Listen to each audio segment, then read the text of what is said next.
Harappan civilisation. ഇന്ത്യയുടെ ഏറ്റവും പുരാതനമായ സംസ്കാരമാണ് Harappan civilisation. Indus valley civilisation എന്ന പേരിലും അറിയപ്പെടുന്നു, അല്ലെങ്കിൽ സിന്ധു നദി തട സംസ്കാരം എന്ന പേരിലും അറിയപ്പെടുന്നു.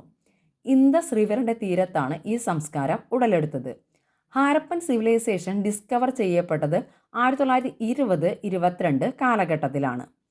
ഈ സംസ്കാരത്തിൻ്റെ പ്രധാനപ്പെട്ട 2 സൈറ്റുകളാണ് ഹാരപ്പയും മോഹൻജിദാരോയും. ഹാരപ്പ രവി നദീതീരത്തും മോഹൻജിദാരോ ഇൻഡസ് നദീതീരത്തുമാണ് സ്ഥിതി ചെയ്യുന്നത്.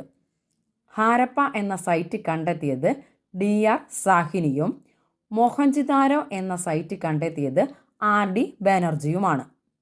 ഹാരപ്പൻ സിവിലൈസേഷനെ 3 ഫേസസായി അല്ലെങ്കിൽ 3 ഘട്ടങ്ങളായി തരംതിരിക്കുന്നു. Early Harappan phase, mature Harappan phase, late Harappan face.